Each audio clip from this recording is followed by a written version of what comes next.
Right now, it's all about the ladies. Please welcome the very first lady MC and the host of Have a Nice Day on Sirius XM Radio, which is a bomb-ass show, Roxanne Thank you. Shanté. Also, yes, let's clap it Oh up. my goodness. Thank you. Thank you. Yes. I You're so like that. welcome, doll. No, you awesome. I listen to you. Also, Def Jam's first lady rapper, Nikki D. Welcome to the show. Yes, yes, yes. A hip hop queen who's originally from across the pond. So everything she says, she can say the most ratchet thing and it still sounds classy. Monie Love is here as well, right? Yes. And the rapper and actress who I love as an actress who I taught us love. those Afro puffs. Love her, Miss Lady of Rage. Welcome. Yes. Thank y'all. Thank y'all. How are you all doing tonight? This is an epic panel. So thank you so much for being here out the gate off rip. I just want to say, how y'all doing? How's everybody doing? Absolutely Excellent. great. Like, I mean, Excellent. I guess it's a thing where I can't complain.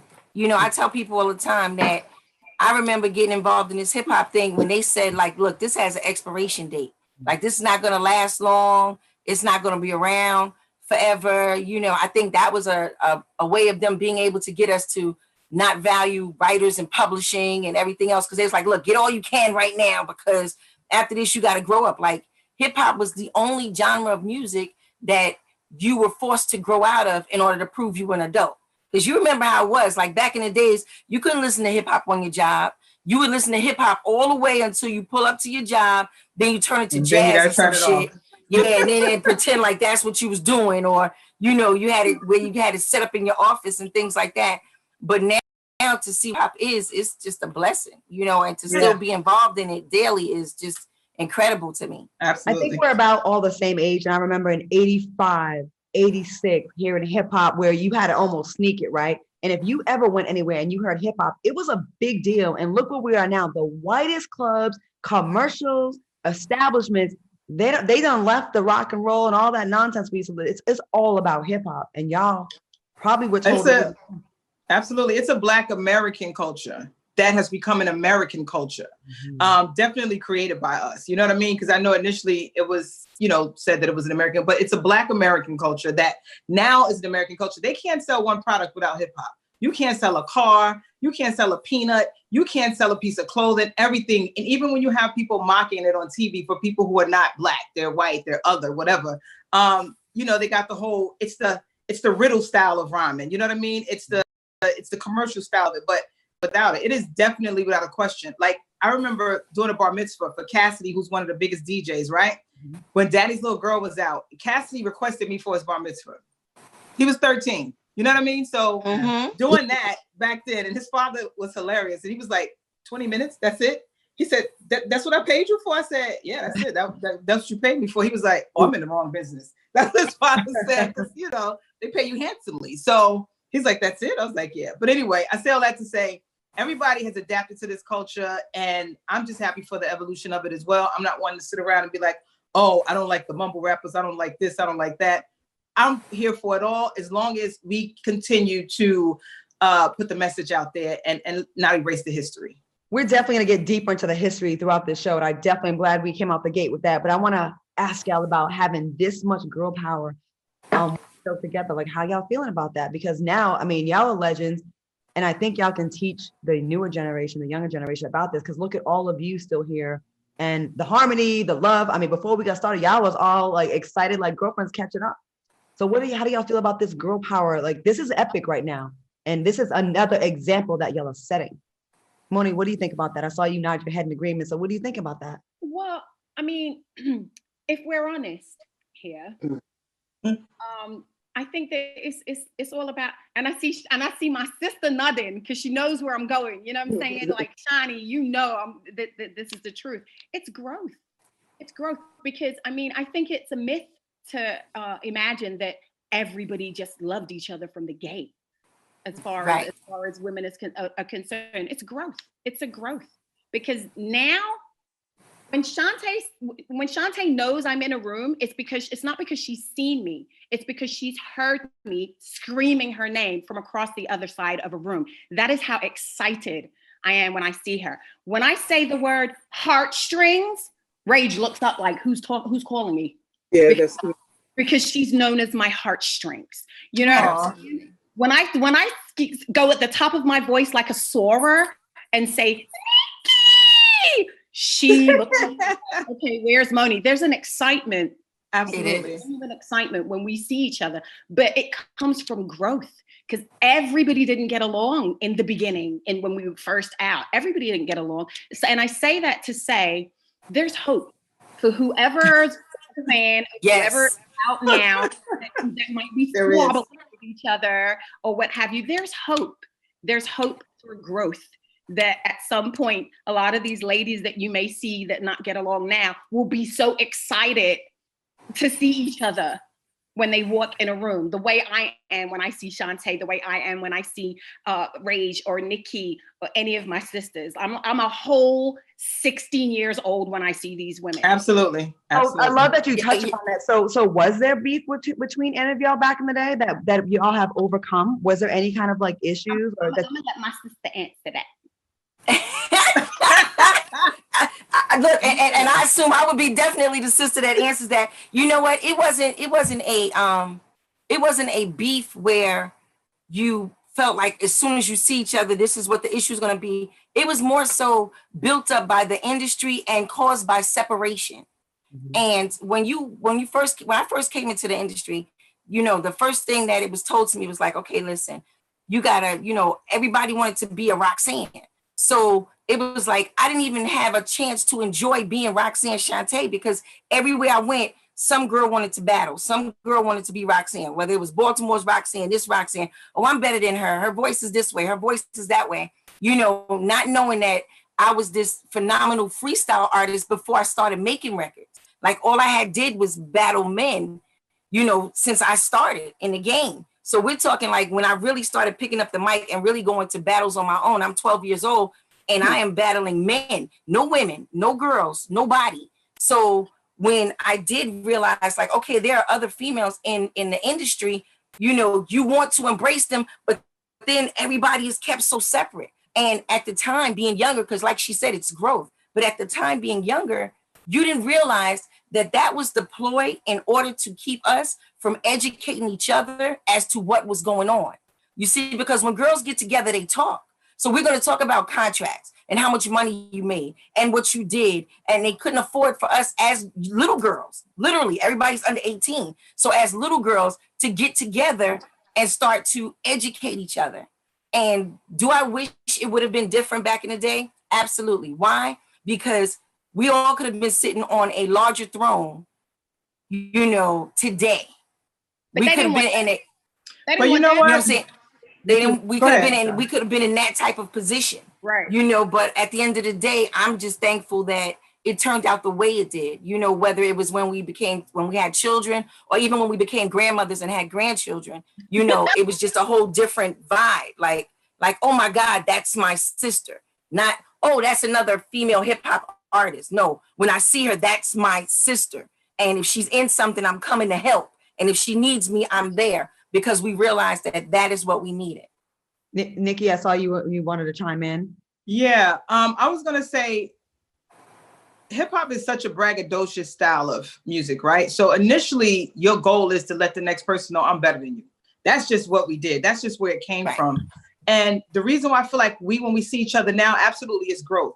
But I feel like we're just touching back on one of the most fundamental, one of the most warming, one of the most loving moments of our lives when we were just being us and we got to like be that person that we didn't even think we were at that time. And you get on stage and people are singing your songs word for word and we're females doing it when it's a male dominated thing. So at that time, I want to say, I'd like to look at it more like we were all just having a whole lot of fun as opposed to looking at it like, because if I saw any of the, first of all, I had no beef with nobody, and all these sisters are my sisters, all love them all. If any one of them have beef, I'm in between it. Like, we don't do that. You know what I mean? Like, that's how much real it was for us. So I'm gonna say we were always sisters. It's like when you're young and you're growing up with your sister and you fighting in the room, or you want my sneakers, or you want my shirt, like I'm gonna F you up. You know what I mean? Like, I think it was that kind of like love. So now as adults, we're like, my sister, So I love that part about us because I look at Shanté and I remember I got memories of her, I got memories of Monie. Rage I've known since day one before she even had her deal. So this has been a sisterhood for us forever, almost like we had the same mother. So when I look at these ladies, I just look at love. I always get so emotional when I see them. So it's just a real sisterhood to me at the end of the day. Like we're not sitting around trying to kill each other like these young fools are today. You know what I mean? Like, exactly. I don't know what the hell is in the What water I am today. saying is across the gamut, though, that's maybe us, but across the gamut, we looked at East Coast girls was looking at West Coast girls like, y'all can't rhyme, you ain't got no lyrics, you ain't got nothing, you wear tight pants. Yo-Yo was sisters too. You know I what mean, I'm I never saying? looked at Yolanda like that. Yo-Yo was the exception, you know what I'm saying? But I'm just saying in general, if I'm being honest sitting here, there was definitely a level of you can't sit with us. But you know, absolutely. As much as people want to put that on the women, though, the men were doing that too. Oh, of course. But they want to make it like it was They everybody. followed the protocol. And Rage, I want to bring you in on this conversation as well. What are your thoughts on all of this? So yeah, I was gonna say, like everyone said, growth is definitely in play. It's a slow growth though, in my opinion. It's still some type of separation. It's still some type of I agree. Man in your ear saying you don't need this one, or you don't need, or you better than her, or you this and that. I know when I got signed, it was females that I wanted to work with and that wanted me to work with them. And I wanted to, that's what I'm in it for. I'm trying to align myself with good artists and make good music. So, you don't need them, or you don't need, like the Ladies First video. Nah, you don't need to be a part of that.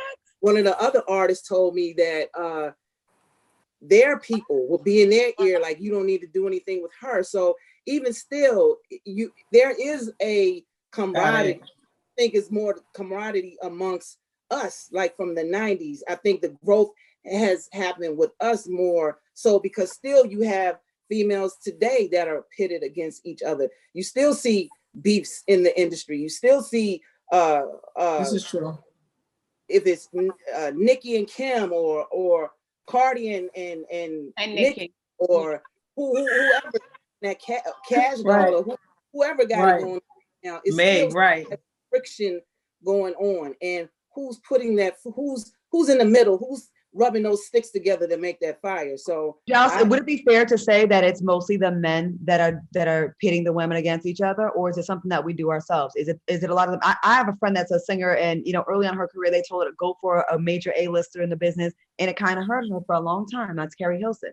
You know what I mean? Well, and it's like and that when you're young, you're like, okay, I want to get on. I do what you know what I mean? Like, how often? I want to know, how common is that? Is that really, really happening?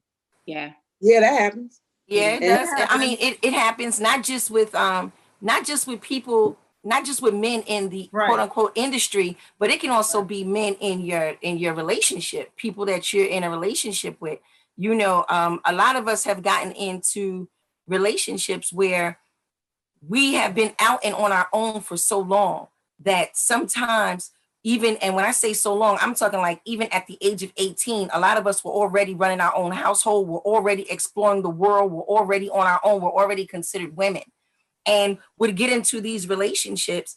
And so now you want to do what you see on television. So you feel like, okay, I'm the woman. He's the man. I want him to make some decisions because I've been making them all. I've been making them all. Everything I do, everything I say, everything. I would like to have somebody just let me see if they can. And then when you look and you say, okay, you know what? They're making the wrong decisions. A lot of times people say that is the curse of hip hop for young women. Now, I don't know if everybody else feels that way, but like, have you ever had somebody tell you like, yo, you got so much man in you, like that you don't know how to just fall back and allow someone else to lead? I think that's a black woman thing. You're an alpha and you need not to be an alpha. Is that? I was gonna say not man per se. That's a black woman thing. They put that on us all the time. They want us to be all things and a goddamn superhero. Then if you speak your mind, you're an angry, bitter black woman, and they want us to be soft. But then when you soft, you weak. It's like, make it the damn mind. We have some comments.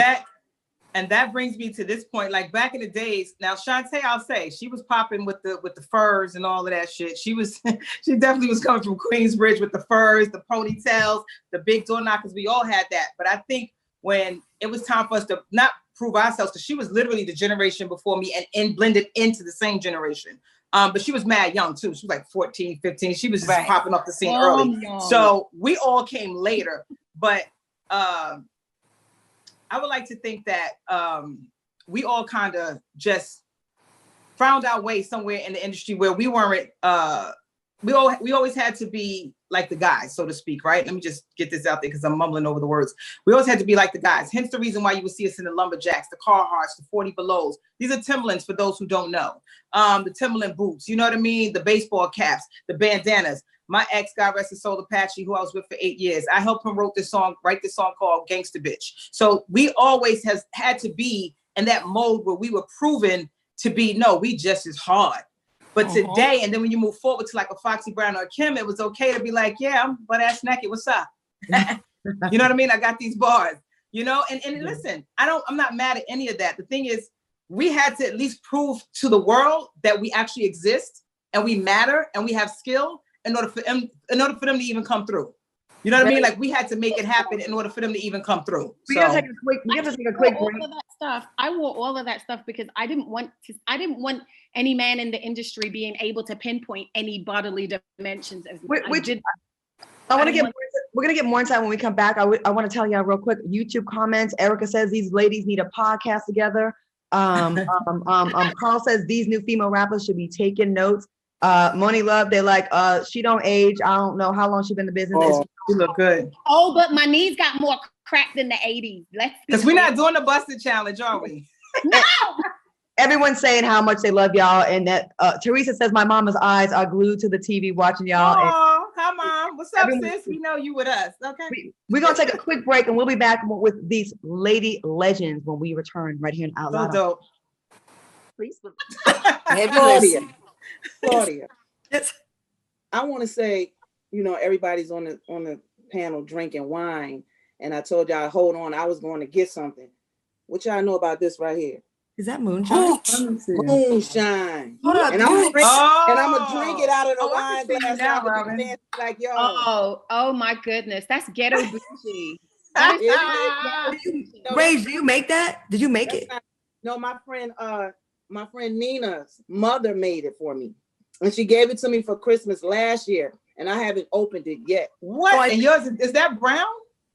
Yep. It's gold. Oh Lord. So That's the real deal. Rach, does this moment call for you cracking the I mean, you all are getting busy, so I feel let's like this. go. Yeah. Come on, take a sip, sis. See, look. Now y'all got me sitting here feeling bad because I'm just drinking regular tea. But I'm listen. Nonsense. Sip your Listen, tea. I'm gonna tell y'all something. That's why that face is snatched.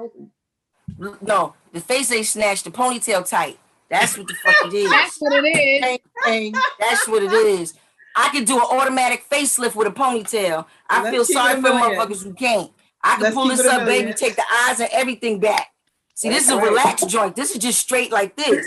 But if I really want to take some age off of this, I can even snatch this chin up. I pull all this up, put it in a ponytail. Baby. I cannot tell you, I love honest women so much. I rocks with it. I love it. I love it. I love it. I love it. Now, ladies, let's get into this music and its history because the comments are going insane right now. When I tell you people are here for this, they're here for all of y'all. Now, when rap was relatively new and super male driven, you spoke a little bit about this before we went to break. How difficult was it to be really taken seriously as a lady MC or DJ or producer? Like, were they just like, how hard was that? Shani, go first, Shani.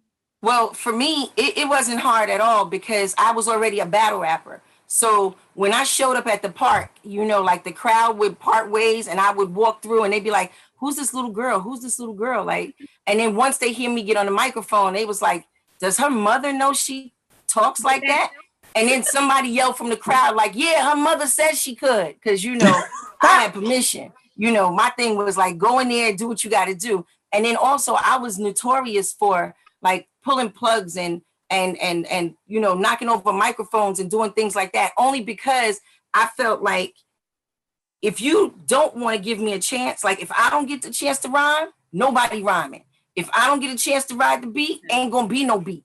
You know, and I was willing to stand on that. So you would pull the plug out on people like listen, I was notorious with that all the way up until the very first year of me performing. I used to do it to artists. That's why there were a lot of male artists that didn't want to be on a show with me because they didn't understand. By the time I was already in the business for over a year, I had already had a baby. So you're not going to play with my stage time. So if I got to be up here and now you decide you want to sing your new shit, oh no, not now you won't.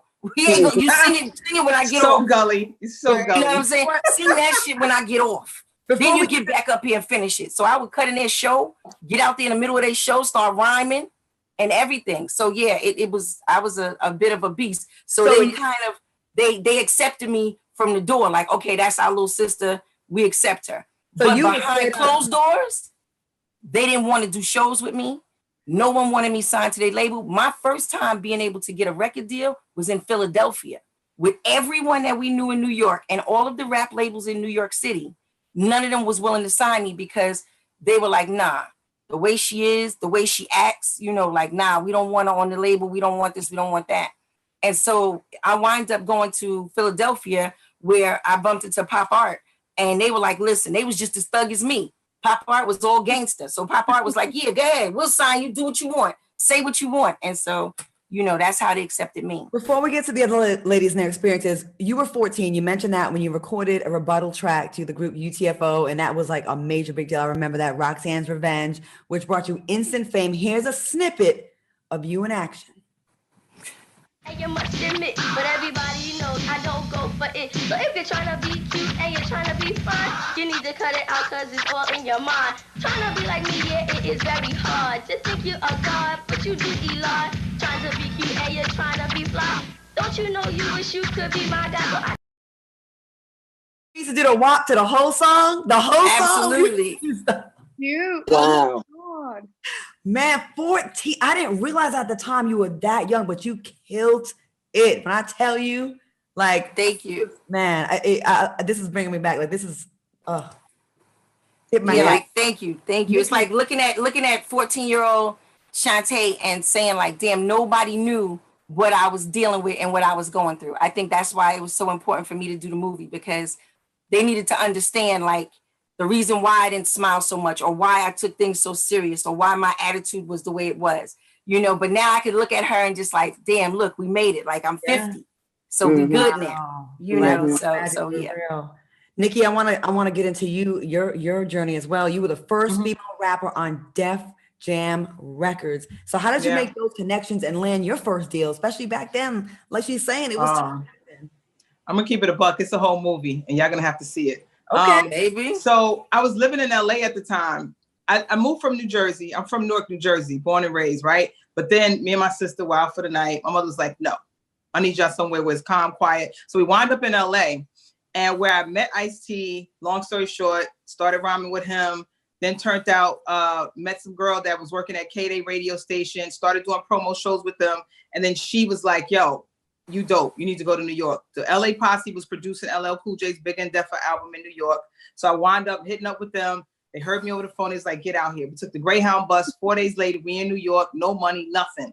I told my mother before I left LA, I said, Mom, I'm going to New York. Russell Simmons got a deal for me. She's like, oh, that's good, baby.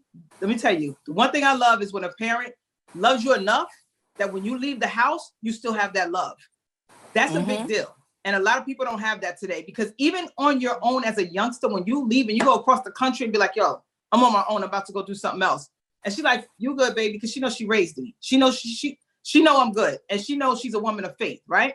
So we get out to New York and I follow Russell, Flyers, Run DMC, whatever they're going to be. Long story short, they was producing LL Cool J's album. And I was hearing all this stuff in LA. I was hearing Beastie Boys. I was hearing Slick Rick. I was hearing Tila Rock. I was hearing LL Cool J. I was hearing Run DMC. I was hearing Houdini. I was like, I want to be down with them. That was my whole thing. I was like, I want to be the first female rapper that runs with Def Jam. Made that my mission. Got out to New York, cut the demo, and got my ass in the studio on LL Cool J's budget, which he don't even know to this day. And I recorded 2 songs. Got that demo to Russell. I got my deal. There you go. To just that back then, to just hop on the Greyhound, like people nowadays are so damn lazy. I want people to hear these stories. Oh, they lazy. Oh, they lazy. Like they want instant success, and they're not riding in Greyhound buses. Listen, I slept at the World Trade Center. I lost all my luggage sitting in the Penn Station. You know what I mean? Like me and my homegirl, we put all our luggage in Penn Station. We would go back and forth to change and clean out and take it out. Like it was a whole 6-month process, 7 months. But I wound up with my deal. But we went through so much stuff. I slept in, please, let me tell you. That's why I said y'all need the movie. Like people think that you just wake up and you become this artist. You don't. You know what I mean? Even today, you just don't, even though they have more access. Back then, you had to prove that you were worthy to be with Def Jam. Are you kidding me? That's one of the most prominent labels on the planet when it comes to hip hop. It is the label. So for me to make that was a big deal for me. And, you know, my mother, and now, not for nothing, my son is about to release his single January 29th. So the legacy is absolutely continuing on that note. Love, there you go. That's what I'm talking about. Love to hear it. Wow, these are amazing stories. Rage, I want to get to you now. Earlier in your career, you worked with Dr. Dre on the Chronic classic album and Snoop Dogg on Doggy Style classic album. What was it like to release your smash hit, your solo hit, Afro Puffs, that we was all trying to like rock back in 1994? So what was that like for you at that time? Well, I have to go back to Nikki. She said she wanted to be the first female on Def Jam. That was also my plight as well. I was like, I want to be the first female on Def Jam, and she beat me to it, and I hated it. I didn't even know her at the time, but I was like, she did. Now I am the first female to go platinum. That, you know, once somebody does and it, then Brad hit that up. So and then we met, and it was like, oh wow, okay, I see why she's the first female on Def Jam, because she beat me to it. But anyway, so I was in Chungking, and you know, mine is a movie as well. I think we all have, you know, our story could be movies. I was in Chungking, and I was working there and living there, and all of these rappers was coming through, Brand Nubian, Third Base, Puffy used to come in there, Black Sheep, Jodeci, Mary J. Blige, all of everybody. Yeah, everybody went to Chungking. Run DMC, everybody. So Chubb Rock heard me one night, and he was like, so you rap? And I was like, yeah. And so he was like, no, do his voice. Do it in his voice. Oh, so you rap, yo? Or something like that. I really can't get it, but you rap, yo? Something like that. But, so anyway, he put me on his album, which was called Bring 'Em The One, and the song was Bring 'Em Home Safe. And so he was going to work with me. And in the meantime, LA Posse, I also worked with them as well. And they did a compilation album. And when they went back to LA, they let Dre hear it. Dre heard me. Well, he heard the whole album, but he asked about me, and he ended up calling me and wanted me to come to California. And I was like, well, how do I know you're Dr. Dre? He said, there's only one way to find out. And he sent me a ticket. I was talking to Chubbs, and I was like, you know, do you think I should go? And he was at first he was like, he didn't think I should go because. Come on, Rage. What? You got to do it in his voice. I didn't say nothing about it yet. He said, I don't think you should go, yo, because yeah, you know, Ice Cube and Yo-Yo. Well, not. So Ice Cube had NWA, and Ice Cube had Yo-Yo. So he thought that Dre wanted me, so it could be me and Dre against Cube and Yo-Yo. So he's like, I don't think you should go, yo. And then I thought about it some more, and I said, so you don't think I should go and see what he's talking about? And he was like, well, he is all that on the production tips. Go out there and see what he's talking about. If he ain't doing nothing, I'll flip your album with a quickness. So I went out there, and things were not going as smooth as I thought. And Chubbs came out there to do a show. And I said, man, I got an eviction notice on my door. They ain't doing nothing, and blah, blah, blah. He said, what? He said, you coming back with me tonight? And I said, well, don't you think I should wait just a little while longer and see? And so after he said, see what they're doing. If they're not doing nothing, call me. So about 2 weeks later, Deep Cover came out. And that's when the ball started rolling. Now, when it came time for Afro Puffs, I just happened to be going into the studio, and Dre was like, you got something for this, Rage? And he played the beat, and I was like, yeah, I got something for it. So I laid it down, and I didn't like it. I didn't like it because it was too West Coast for me. And I needed some East Coast MC. Like, for my first solo, I need to just kill everybody, like murder. That was my thing. And so I was riding with my manager at the time, and I was like, I sure am glad they took that song off the soundtrack. And she was like, what song? I said, Afro Puffs. She's like, girl, they ain't take that song off the soundtrack. I was like, what? I just started spazzing out. And Jimmy Iovine had to call me and like, Rage, the song is a hit and this and that. And what? Calm down. Yeah, he called me. He's like, it's a hit. Don't worry about nothing. And I have to thank Afro Puffs. I have to thank Dre and whoever didn't take it off. I have to thank them, because this is one of the reasons that I'm on this platform right now with you all, because of Afro Rage, you go. that song was so West Coast. I'm blown right now. Until this moment, I thought you from like LA. Like this. I'm from Farmville, Virginia. The West Coast. It's so funny. We kind of got like the same. We crossed paths crazy, right? Like I was in LA, and I actually did shows with Ice Cube and Dre and them when they was the Wrecking Crew wearing lace and tight pants. And that's the crazy shit right there. Like we've been crossing paths this whole time, and finally we met up.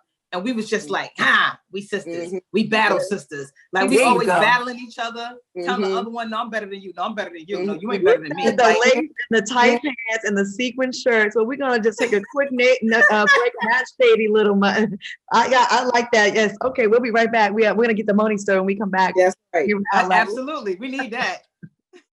Welcome back to Out Loud on Fox Soul. I am just loving tonight's show with these legends, female legends, lady legends of hip hop, the ones that got it all popping. It's amazing how hip hop was thought to be a trend. What is it? Almost 50 years ago, 40 years ago. And y'all still y'all kicked this whole thing off. So I tip my hat to all of you ladies. Monie, I want to get to your story and your beginnings. You spent your teenage years in London, breakdancing, DJing, and rapping. Tell us about how Queen Latifah helped you break into the market and how you just took off like that. Well, Latifah was brought over to England by a guy named Shani. You know this, Nick, you know this, you guys know this, Ray, you know this, Funkenklein, Dave Funkenklein. Oh, Dave Funkenklein, yes. Dave Funkenklein, God rest his soul. Yes. He was like an ambassador that used to bring different US artists to England. Yep. And on one particular trip, he brought over Queen Latifah, Jungle Brothers, True Mathematics, and Chill Rob G. And he brought them over, and there was this hole in the wall club called Dingwalls in Camden Town, which is where Soul to Soul is from. Yes. And we used to always go there. It was the spot. It was dingy, it was dirty, and it was cavey, but it was the spot you went to. And I met Dave Funkenklein in there. I met Latifah. I met the Jungle Brothers. I met True Mathematics. I met Chill Rob G. Latifah and I struck up a friendship. And the rest of their time in England, I actually was on the road with them, helping them get from A to B because their bus driver drove over from Germany on the ferry on a bus and didn't know where he was going. So Funkenklein had me get the maps out and help them get from everywhere else in London and England that they needed to go. So kind of like that's crazy. I guess at like 17 or something. And then from there, Latifah and I just struck up a friendship and we started having conversations about doing music together. She's like, I heard you rhyme. Let me hear a little something. And so I spat something real quick and she was like,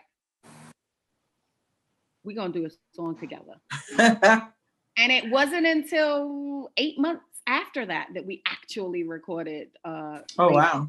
Yeah. Was that Ladies First? Yeah, it wasn't until a while after that we recorded that song. But what's interesting, backing up when we were talking about, being a woman in this and everything that in the movie that we saw that Shanté went through, that people would probably maybe have never have guessed that she was going through the type of stuff she was going through at the time.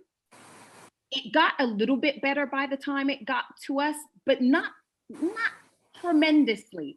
Unfortunately, Shanté did have to bear much of the brunt for all female MCs, as far as being seriously lyrical and fighting to be taken seriously. Shanté really did. She carried the banner for that, and we're all behind her with that, right?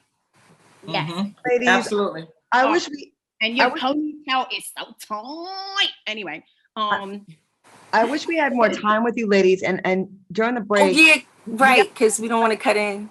We don't want to cut into anybody else's time. But the bottom line is, she paved the way. She helped the rest of us follow to get taken seriously, leading all the way, up to today. Absolutely. I was listening to Shanté in LA too. When she was putting out records and then there was the real Roxanne. I was like, no, Roxanne Shanté is it. I don't know who this better is. Tell them. But this is what it is. Exactly. Okay? So I call it a godmother. The viewers are requesting a round 2. Let's do it. And I would love to invite you all back because I feel like you queens deserve an hour. Let's do it. I would love, y'all mentioned maybe doing a clubhouse because people are really here for this and y'all are dropping gems and y'all have so much knowledge and you're not just talking about y'all have done it. So I just want to thank you all for being here tonight. Thank you for having us. Thank you for having us. Thank you, Fox Soul. It was awesome. The wine was flowing. It was a beautiful. Absolutely. And I just want to shout out to pioneers before us, the Yes, Shyrox, the Shyrox. Lisa Lees, the Debbie D's, and The all of Sparky them. D's. Sparky D, yes, all of them who came before us, who didn't get that commercialized moment where they got to put themselves on the front line. Thank you for saying we can do this. So Absolutely. shout out to Sequence, right? Sequence, Eddie yeah. Stone. I'm gonna have my people reach out to your people because we need to do this again. This was amazing, and y'all, Let's please do it. do that Clubhouse. I'm gonna be up in there like just listening. Just Absolutely. We standing need to out. do it. I'm gonna find all y'all. Please, I want to thank Roxanne Shanté, Nikki D, Monie Love, and Lady of Rage for joining me tonight. True queens in the game right here. This was dope. Robin, Yeah. I'm glad you came through. Okay? Man, I this is amazing. had to pull Robin in. Okay.